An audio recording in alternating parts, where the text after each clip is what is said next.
So we start again for an intense afternoon of panel discussions, but we're really energized and encouraged by how interesting the first panels have been. And now we get into some really, really interesting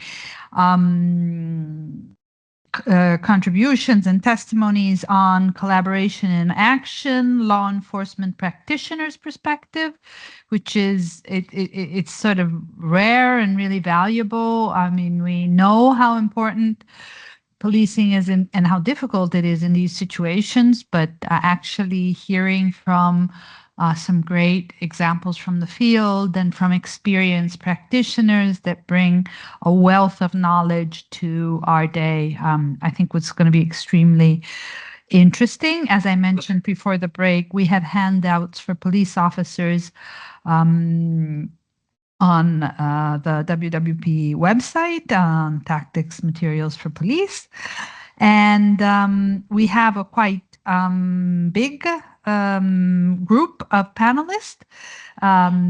So we're going to have to stay sort of attentive to timing once again. So I call to the floor Kaisa Cayo from the Estonian Academy of Security Sciences, Daniel Moreno Gomez from Spain, from the Judicial Police Unit on Gender-Based Violence, Eric Fripian from the Equal Opportunities Police Unit of the Saint-Jos, Belgium, Vliklagi Elena from the Head of Police of Domestic Violence Units in Greece, Kalliope Gyurmi from the Head of the Domestic Violence Units at Thessaloniki, Greece, and Minea Krashum from the Public Order Service of Romania.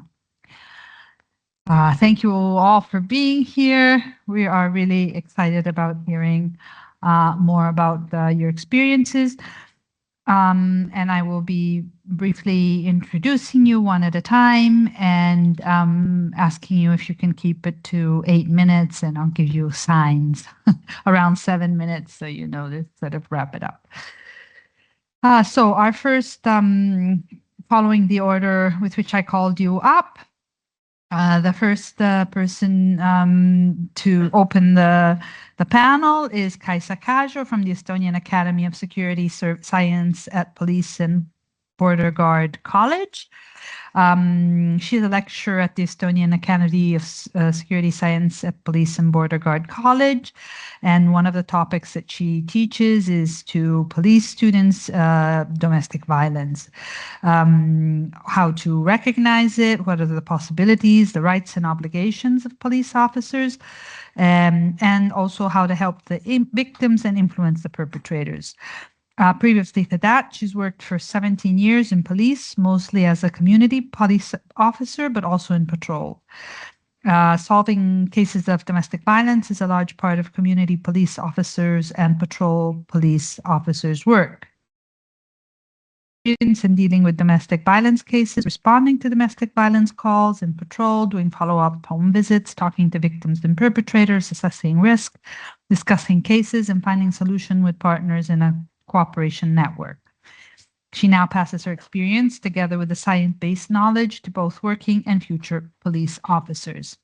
So my question is, in your personal and professional experience, why is the first contact with the victims, between victims and police, so important? And also, does this have a bearing on the victim's long-term journey towards nonviolence? And what's the role of coordinated cooperation? Yeah, thank you, and good afternoon, everybody. Yes, it is really very important. And actually, I would say when the victim herself does this emergency call, then actually the very first contact with law enforcement is actually the person who answers this emergency call. And it's also important how this official who answers the call communicates with the victim. But about patrol police officers, actually they are in this cooperation network, the very first link. and it is extremely important how they communicate.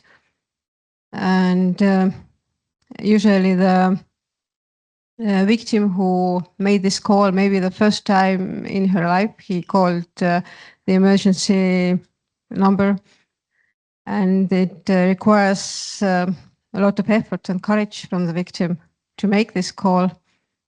And usually she has lots of fears and doubts.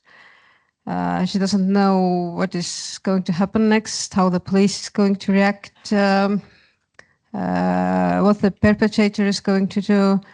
She doubts whether the situation is serious enough to call the police. And maybe the perpetrator has threatened her to use violence on her or children, family, pets. And she may fear that the police does not believe her, or what the neighbors might think, and so on. And then it's really important that the police officers really believe her, assure her that it was the right thing to call the police, make her feel safe, tell her that she acts in the right way, and they're going to help her and do everything they can to help. And sometimes, unfortunately, it happens that patrol officers like re-sacrifice the victim, asking like, why does she spend time with the perpetrator? Why did she drink alcohol with him? Or why didn't she leave? Why did she, or why didn't she call earlier? And so on. And then probably the victim might not next time call at all. And it has quite a huge impact on the process that comes after the communicating with patrol officers, because if the victim doesn't trust the police officers on the scene, then probably she won't trust the other specialists, maybe the police investigator or child protection workers. And the way the patrol officers communicate, it may be the key to solving the whole case. And the information they gather on the scene and how they gain the victim's trust, it may lead to the perpetrator eventually getting a sentence from the court. And the information the patrol officers gather on the scene, it is really very important, because later the victim might not tell the same story. She may start doubting whether it was serious enough. She may think that, well, I didn't feel so much pain, or my bruises were not so blue, and so on. And maybe it's not worth telling to police. So as the knowledge and the skills of the patrol officers, I think it's very vital that they know how to communicate and what to ask and which information to gather, and whom to tell this information later. I think it's actually Right. Okay, so the second panelist is Daniel Moreno Gomez from the Emune Judicial Police Unit, Gender-Based Violence in Spain. He is Lieutenant and head of the Civil Guard's Central Women and Minors team, EMUME, since 2017. He joined the Civil Guard in 2008 and has a degree in psychology from the University of Madrid. He has received extensive specialized training in various areas related to vulnerable groups, various university courses on violence against women and hate crime. He's an expert and institutional representative of the Civil Guard in all matters relating to vulnerable victims, crimes against women, crimes involving minors as victims or witnesses, as well as other minority groups that are potential victims of hate crime. He recently received an award in the category of Men Who Support Women. That's great. At the 15th Solidarity Award for Equality of 2025. So my question for you is, what are the most important lessons learned from the Spanish experience in coordinating responses to perpetrators of intimate partner violence through the Violgen system and the specialized police units? The floor is yours. First of all, thank you. Good afternoon, everyone. Before talking about the Biogen system, I would like to introduce a bit about our law enforcement organization in Spain. Okay, we have two different national law enforcements, Spanish National Police and Spanish Guardia Civil or Civil Guard. And then we have different regional police in different law enforcements. And also at a local level, we have also different law enforcement. And we coordinate, all of us are coordinating in this issue of gender violence or gender-based violence. And what I wanted to tell you is that how we work with this problem is since the beginning, since the victim comes to us, we have all of the staff working there is ready to take care and to take the report and to support the victim. However, there are different levels of specialization. But since the frontline professional, we can give that support and we can take the report. But then, depending on how serious the crime is, we can work in specialized levels, and we contact with our specialist units. I belong to one of them, and my colleagues there belongs to the one in Spanish National Police, and we have also from a local police from Madrid as well at those units, and we coordinate. I wanted to tell something about the report, how we take the report, but Kaisa told something about that, about how we work and how we must to take care and to pay attention about what we are doing with them. Why? Because revictimization is something that is one of the most general problems in this issue, because when a victim comes to us, before coming to us, indeed, she already told about her problem to someone. Then she comes to us and she has to tell again the same problem. And then we have to call the lawyer, and it's coming as well. So what we try to do, I think it's worldwide, obviously, but it's something that we are very aware about, is to take care and only to take the report once, and at the first moment when the victim is telling us, I want to report for gender violence, what we do is wait a moment, we'll call to the specialized professional agent, and she or he will take the report. So that's a very important point. How we work with a Biogen system, I think that is something that, because we receive a lot of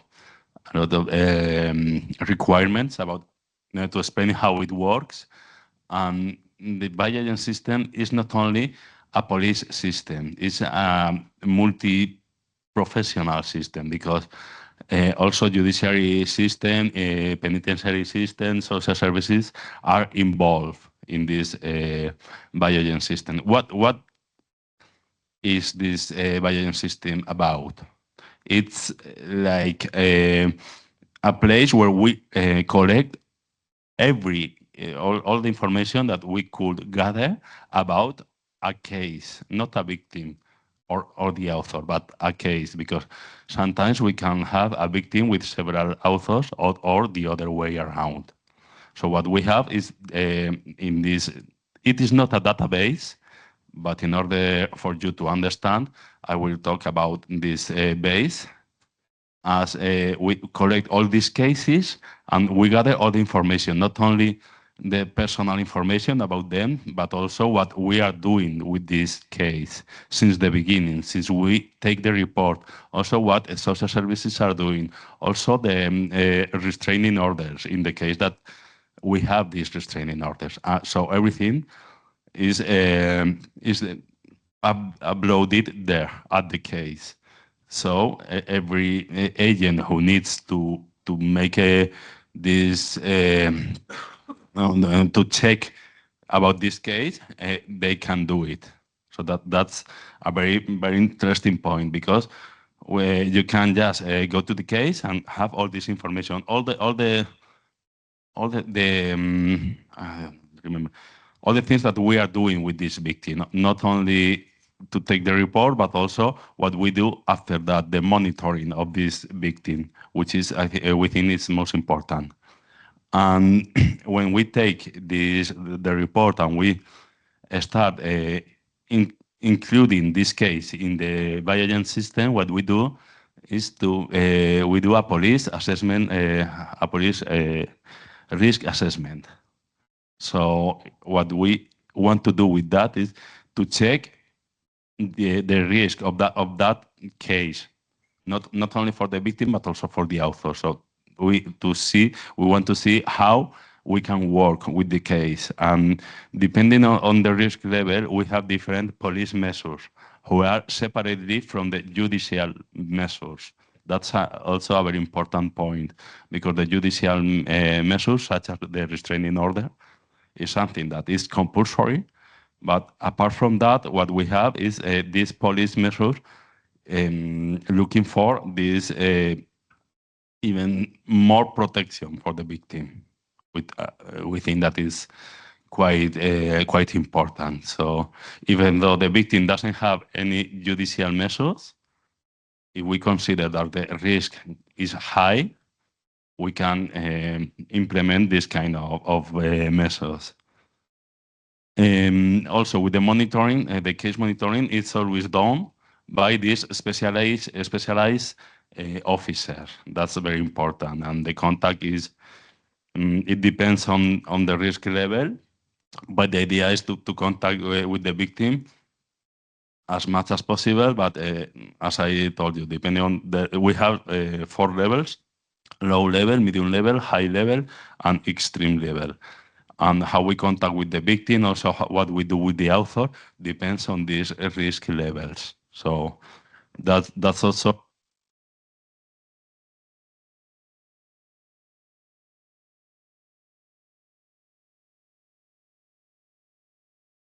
Time is up? No, okay. My magical power. Okay, so apart from these specialized units, what we do is this police protection. And besides that, what we have in Spain is a personal safety plan. What does it mean?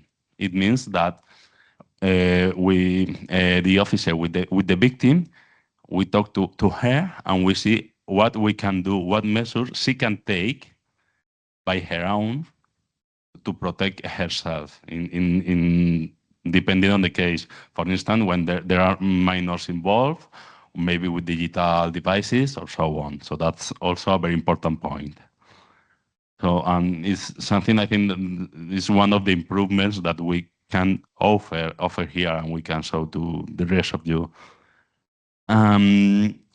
Continuing with the improvements, and that's my last point. We have, for instance, next Monday, we are having, and I think it's the 17th or the 18th meeting, experts meeting, to analyze the lethal cases where the victim was murdered by her partner or ex-partner. And what we do there is with the experts from the different law enforcement agencies, what we do there is to analyze, to explain the case, for instance, in cases that happened in my region, we explain what it happened, and we analyze. We see what we could do to improve or to avoid this situation, if we could have done anything, of course. But it's two studies, so I think it's very important because the conclusions that we find there, for instance, we are finding that the environment, let's say the people surrounding both the victim and the author, are very important. And they sometimes, not very often, this family know a lot of information that could have been very helpful for us. But as we didn't have that information, we couldn't do anything. Because as police officer, what we always say is that if we don't know anything about the case, we cannot help you. And sometimes, analyzing this kind of situations, we realize that, for instance, the mother, the sister, knew something about this situation. But if she didn't share with us, it's very hard to explain. And to finish, is it okay to finish? Well, Not very really. fast.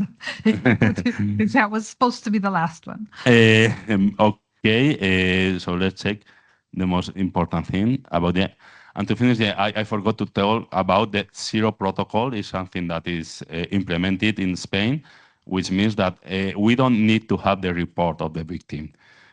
Only by knowing that we have a suspect of having this situation of gender-based violence, we can intervene. So that's a very good point. We don't need the report. Thanks a lot. I'm sorry if I was late. Thank you. Okay, thank you. Next on, we have Eric Frippian from the Equal Opportunities Police Unit of the Saint-Josse of Belgium. He is a police commissioner. He has been working for the police for over 20 years.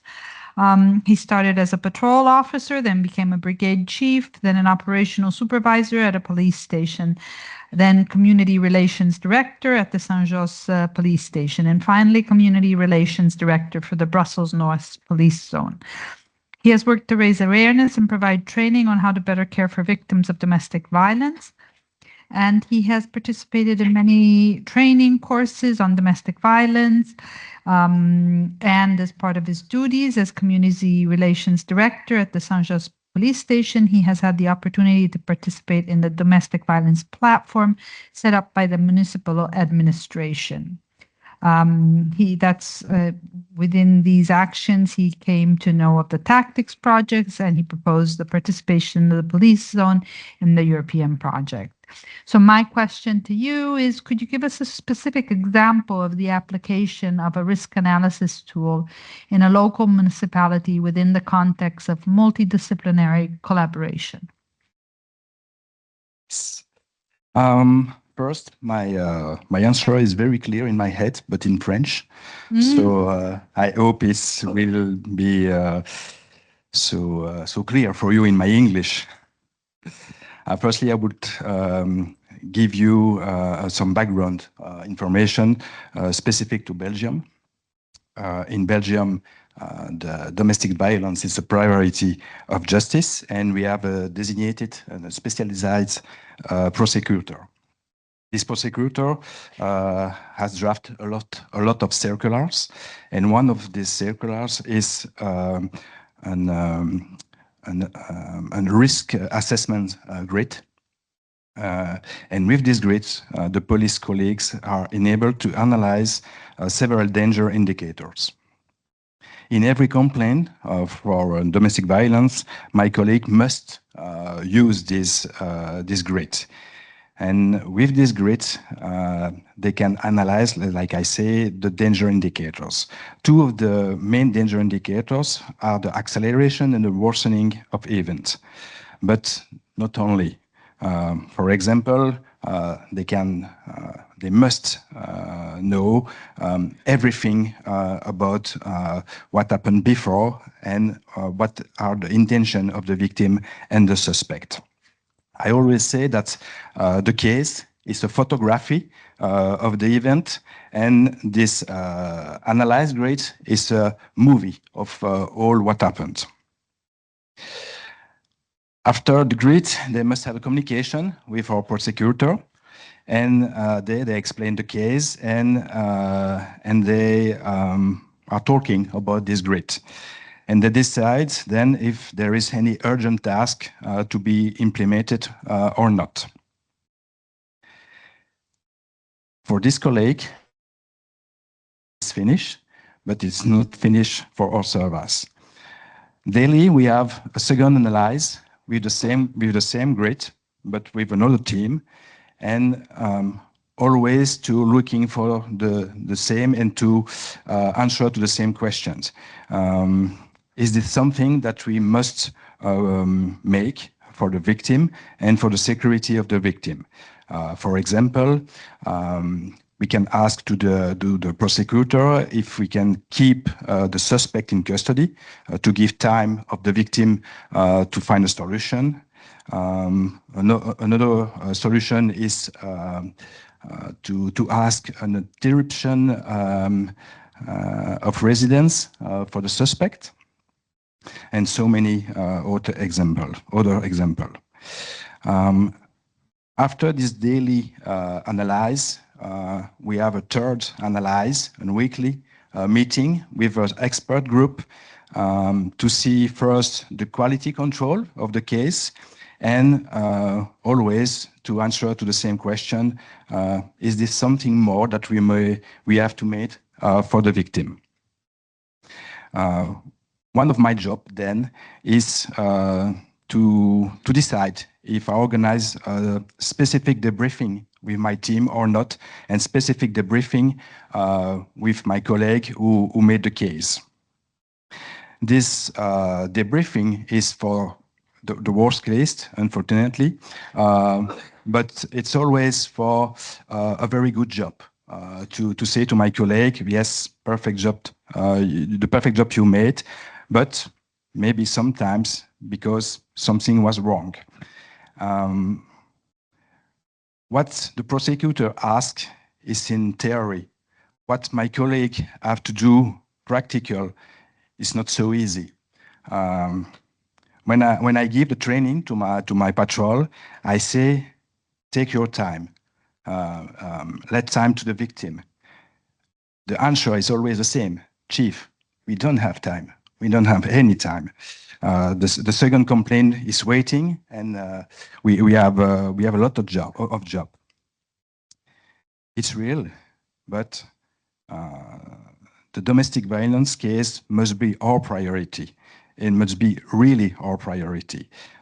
So sorry for the other case.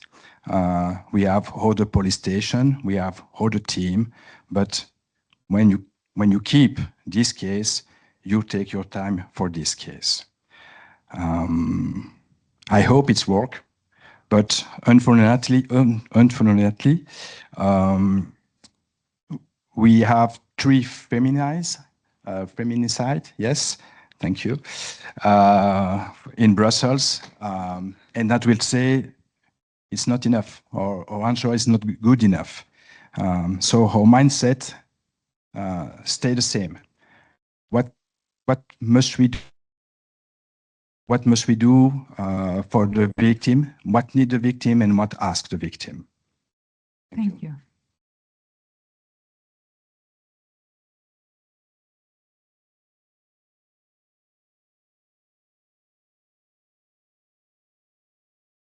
Next up is Viglani Eleni, head of domestic violence units at Chania, Greece.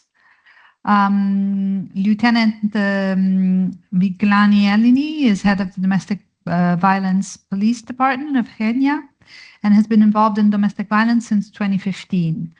She has attended and participated in many seminars and training and domestic violence, on psychological support, crisis, juvenile delinquency. She's also a mental health counselor and member of the local council for the prevention of juvenile delinquency of the municipality of Chania. With the council has joined a European program with 3 other European countries, Portugal, Italy, and Cyprus, for exchanging ideas on way to address the issue of juvenile delinquency. As head of the Domestic Violence Office, she coordinates various actions regarding the information of citizens, schools, social groups, and supports victims of domestic violence. She collaborates with social workers agency in order to jointly help and address the phenomena of violence in both adults and minors victims. And my question to you is, can you tell us about the importance of working also with the juvenile delinquency, and how can the coordinated community support in these cases? Thank you so much. I'm so happy to be here. Sorry for my English isn't very good. I would say a round of applause for who's speaking not in their native language, like the colleague before, and agrees, because we appreciate the effort and we thank you so much for being here. And also, it's more stressful to present a language that's not your own. So thank you. Thank you so much. My name is Eleni Viglaki. I serve as a head officer of the Domestic Violence Office in Chania. Today, I would like to present how our office operates, our mission, and the framework within which we provide support and protection to victims of domestic violence.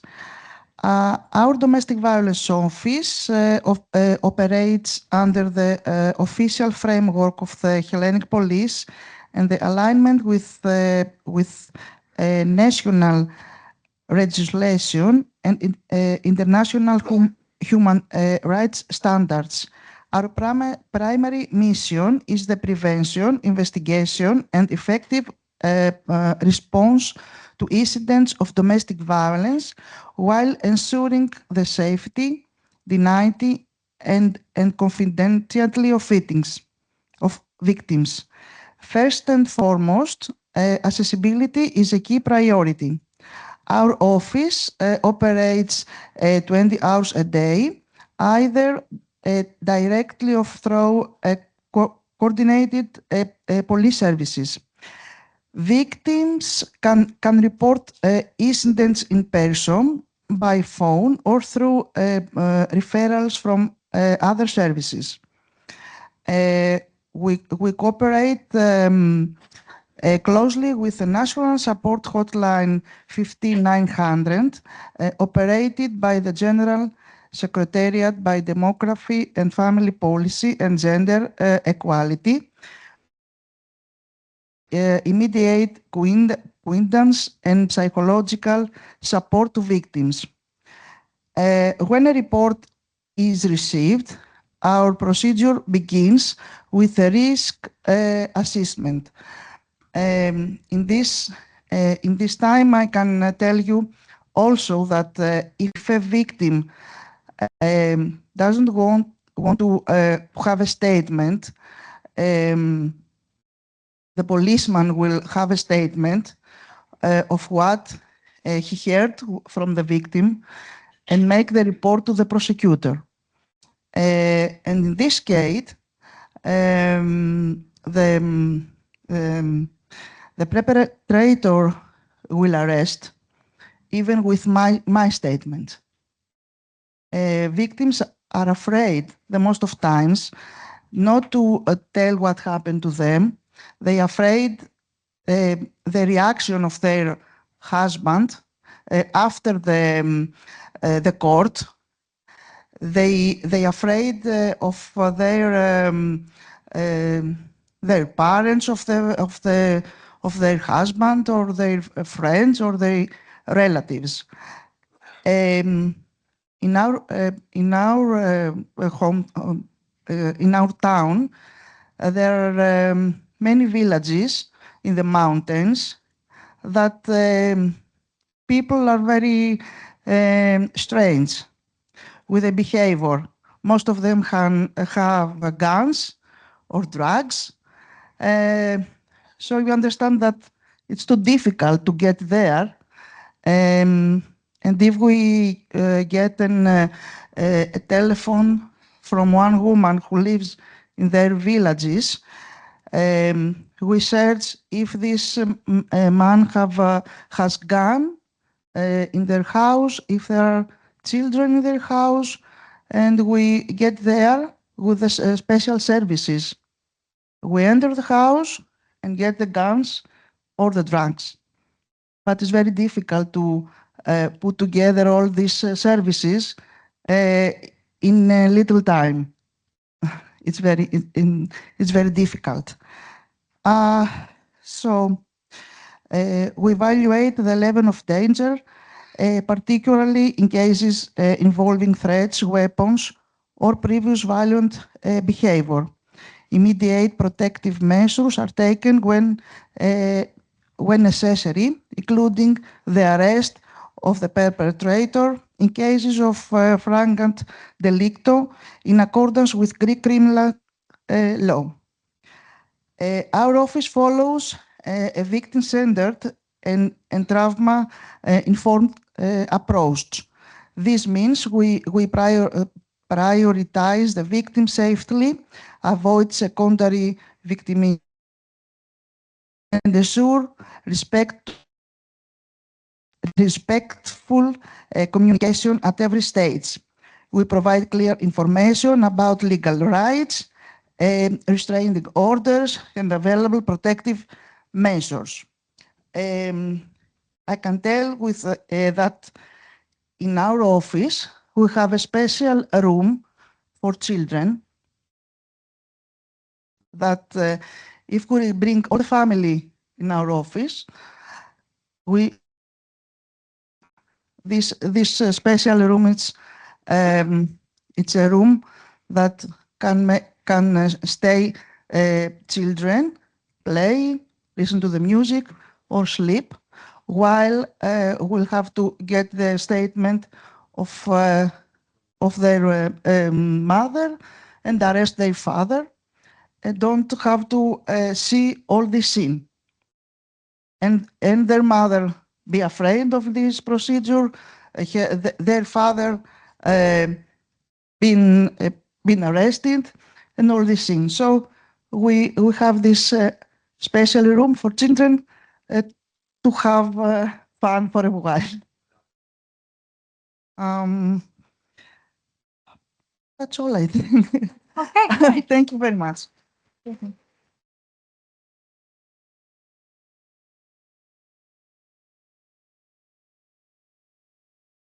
Our next speaker is Kalliope Gourmi, head of the domestic violence unit at the Thessaloniki, in Thessaloniki, Greece.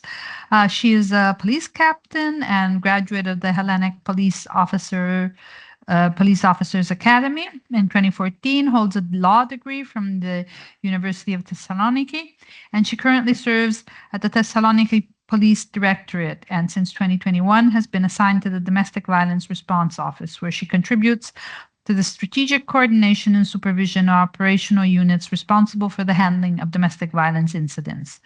She is a lecturer at the Northern Greece Police Further Education and Training School and an appointed trainer of police officers, including first responders and personnel serving in domestic violence offices. She regularly participates as a speaker in scientific conferences, workshops, and professional seminars, all within the framework of the Hellenic Police and the prevention and effective management of domestic violence. So my question to you is, as a coordinator, supervisor, and lecturer of police unions, what do you think the most important skills are for police in a domestic violence response office? Good evening. I am Police Captain Kalliope Gourmi, and for the past 5 years I have been serving at the Domestic Violence Office at the Police Directorate of Thessaloniki, which is the second largest city in Greece. Thank you for this kind invitation and for the opportunity to share our experience in this field.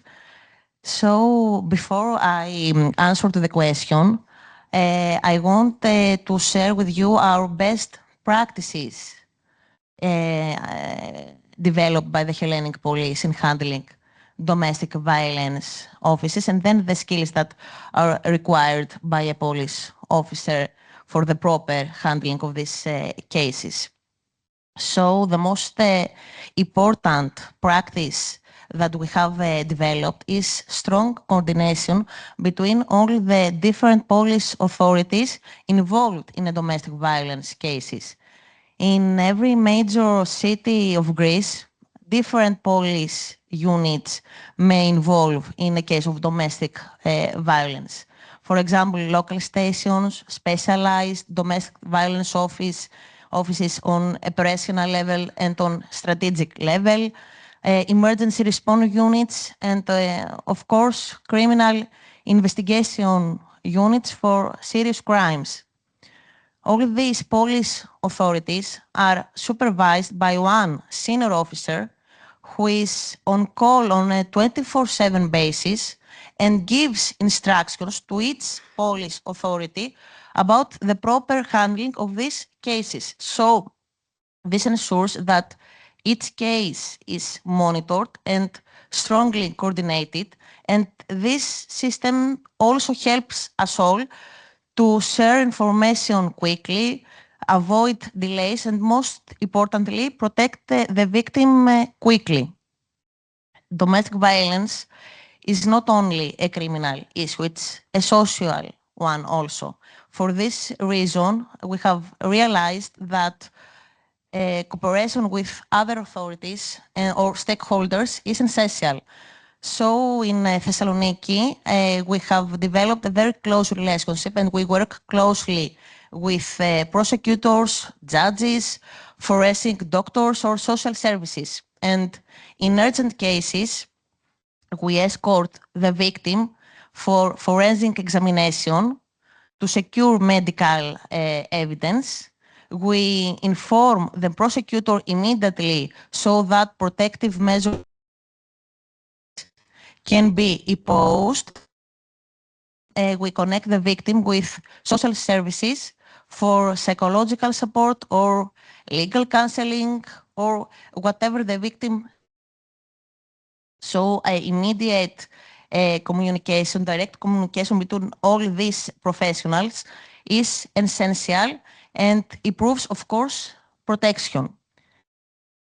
In this case, at this point, I will also briefly present some more specific operational practices we apply.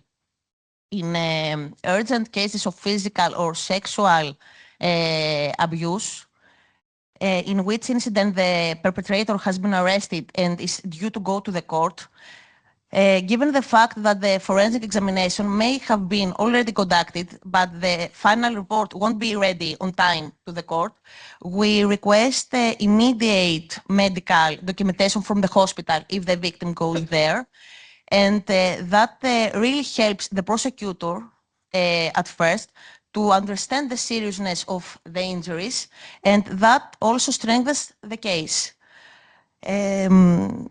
Also, in Greece, we use a national digital system where all domestic violence cases are recorded. So if a perpetrator is involved for the third time, the system gives us a clear alert of that. So we inform the prosecutor about that the perpetrator is a repeater offender, and helps us also then identify the high-risk cases and to take additional protective measures for the victim, of course. And also, in every case, we check if the offender owns a firearm. So if it's legally owned, we remove it immediately as a preventive measure, but if it's illegally owned, then we inform the prosecutor and proceed with search in the perpetrator's house to find the gun and also remove it. And that helps the case and helps us to avoid escalation. Furthermore, we always examine the offender's criminal background. So if the offender is already a person under judicial supervision, we inform the prosecutor about that.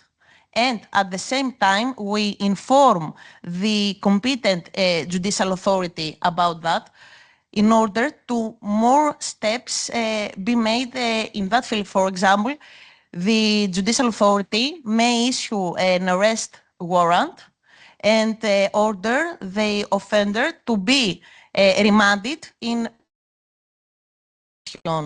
before the trial takes place. Furthermore, if an offender is in prison, we contact and we maintain communication with the correctional facility. We request to be informed in advance of any release or temporary leave of the offender so that we can take protective measures. And last but not least, we conduct a follow-up communication with the victim 5 days and 1 month after the report. This is formally established procedure, and we want their well-being, to encourage them to tell us if a new incident of domestic violence may have occurred, make them feel that they are not alone, that we are besides them, to feel encouraged and supported throughout this initial vulnerable period. And that also helps us a lot to help them and to not experience. So, to answer to your question, our role as police officer is not only to enforce the law, it's about encouraging and supporting the victim throughout the process. So we have to be there for them, to listen to them, not just write their statement and inform the prosecutor.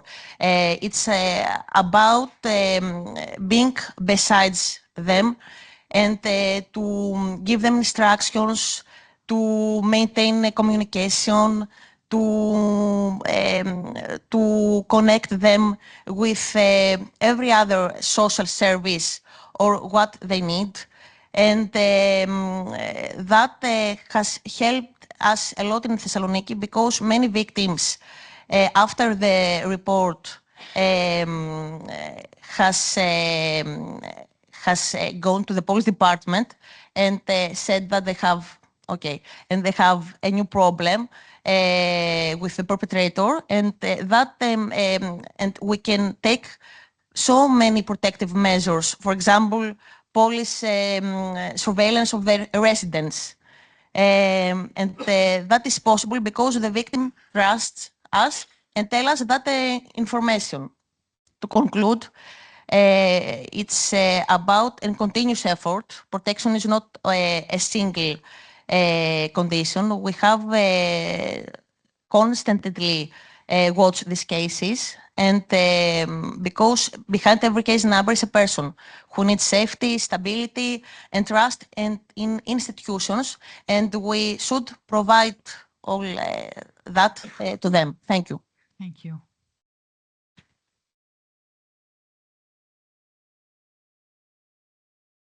Our last panelist is Minea Crashum from the Public Order Service of Romania.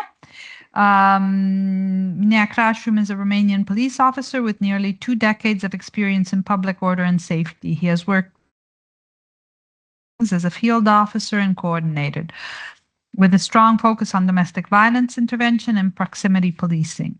His professional experience includes risk assessment, the implementation of protection orders, and interinstitutional cooperation in high-risk domestic violence cases. Mr. Crashum has been directly involved in the development and application of practical tools for victim protection, including emergency intervention measures and electronic monitoring of offenders. So, my question to you is, what is the perspective of the Romanian police on domestic violence management, and what are some of the challenges of multi-agency responses? Good afternoon, and thank you for this occasion. to be here and to learn from other countries' experience. I want to tell you that Romania has a law for against domestic violence since 2003. I have joined the police forces in 2006, so I can tell you that I grew up among all the development of this field. It's a difficult one because I guess many other people experienced this this mentality that domestic violence is a private matter.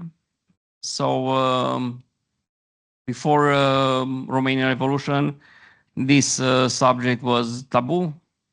There was no legal framework to work with victims and to punish the perpetrators.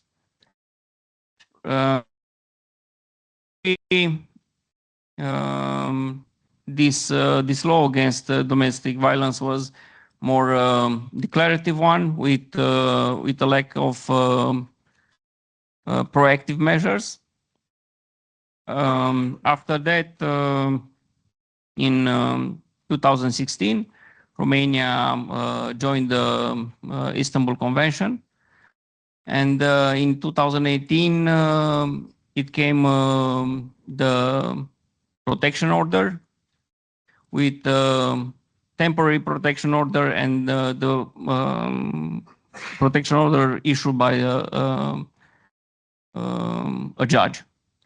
The temporary order is issued on spot by the police officer who intervened at the domestic violence case with measures that can go up to evacuating the perpetrator, even if he owns the place where the violence happened. After that, the protection order goes to a prosecutor who analyzes the case, and if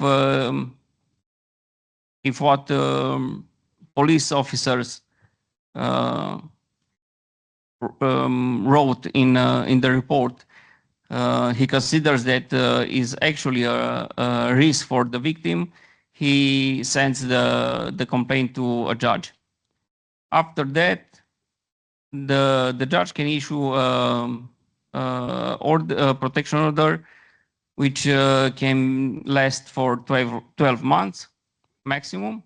After that period, if the victim considers that she is still in a risk position, she can ask for a new order.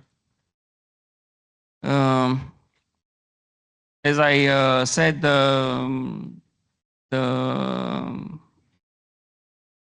the framework, legal framework in domestic violence in Romania is constantly developing. We introduced in 2022 the monitoring wristbands, and since last year we made some changes in the work with the victims, meaning that even if after a risk assessment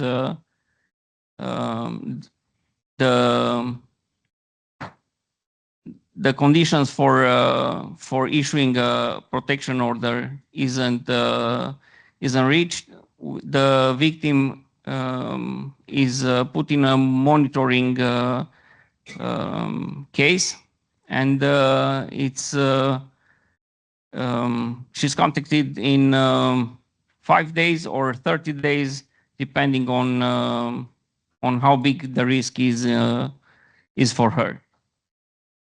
As I I said, the domestic violence is a priority in Romania, and we try to develop as much as possible. We train our officers to be more empathic with the victims, because we know that a moment of empathy can bring the victim to us, and can gain her trust and let us help her, because we still have some cases where the victim, after she calls, my colleagues arrive to the scene, and if the case is less aggressive, the perpetrator is not aggressive anymore, the victim doesn't want to collaborate with us, and so we monitoring her, and we help her to get social works to work with her, and the horizon for lower the domestic violence in Romania. I said that it is a good track, and we hope to gain more trust from victims. Thank you. Thank you to all the panelists. I would like to open the floor for any questions that we have for panelists. Lydia. Do we have a microphone for Lydia, please?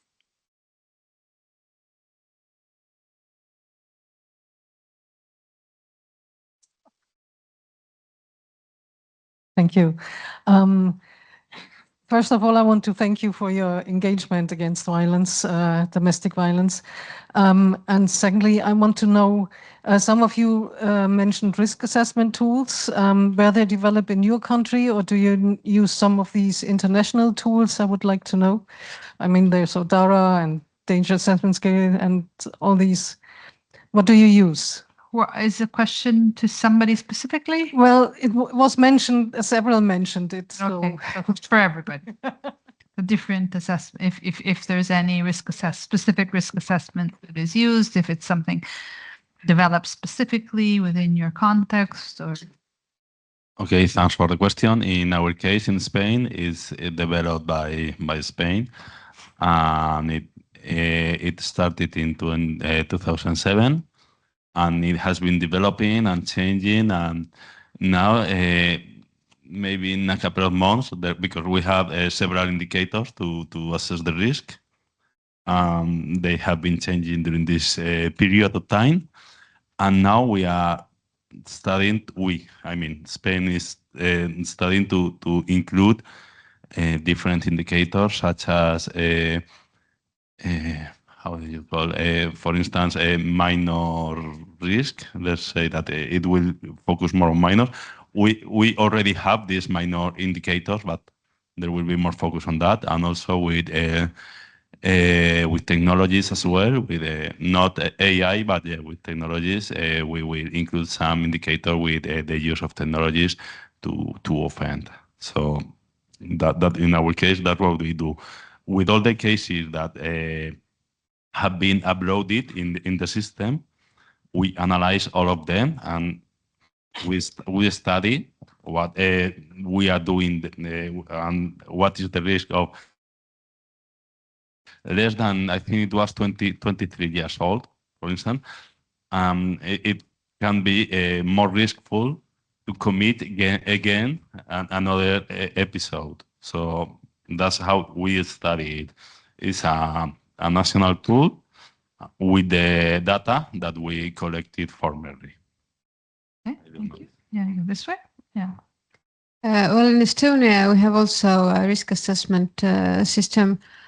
And when the police patrol has been on the scene and they fill their like a sheet that is named domestic violence information sheet, and then this sheet goes to the community police officer, and he or she does this risk assessment mostly.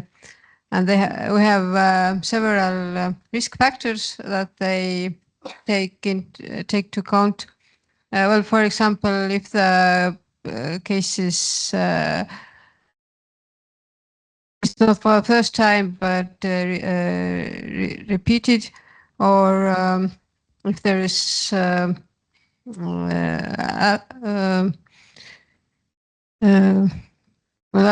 alcohol was or if there are signs of controlling violence and so on. And then according to those, it comes out if this is a high risk, medium risk, or low risk. And of course, this risk, it may change during the process. And this community police officer always goes to the family afterwards and talks to the victim and the perpetrator, and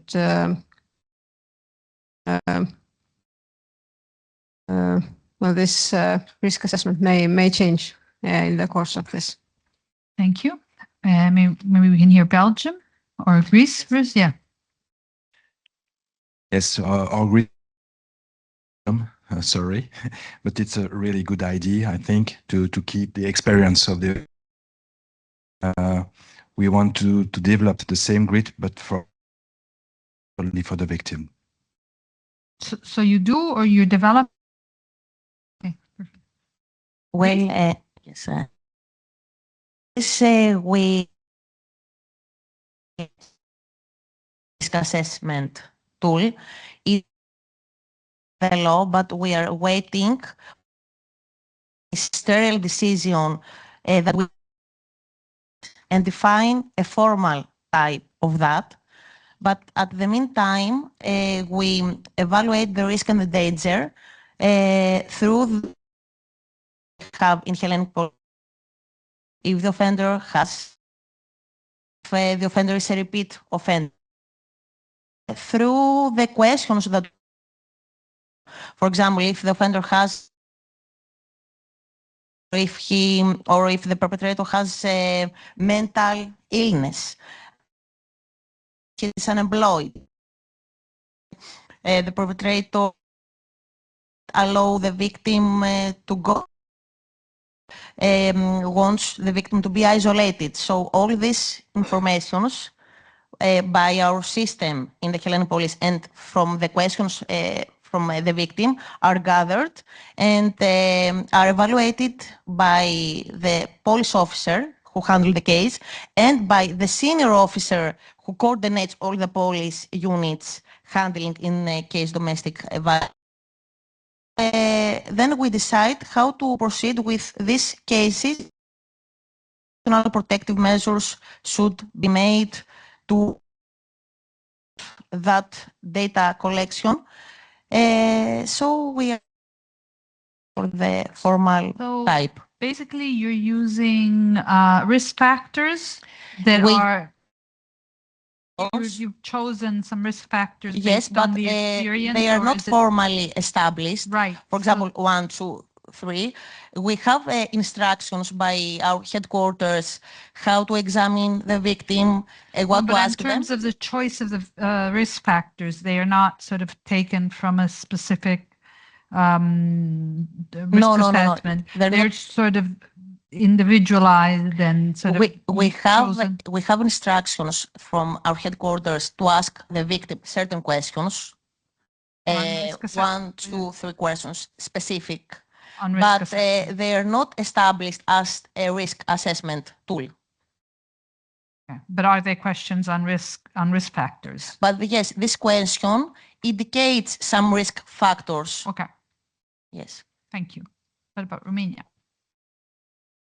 In Romania, we have a risk assessment form, which is based on some questions asked for the victim, and by what officers, police officers, see at the scene. So it's a national tool, which is mentioned in our law against domestic violence, and scoring the questions for the victim, and the police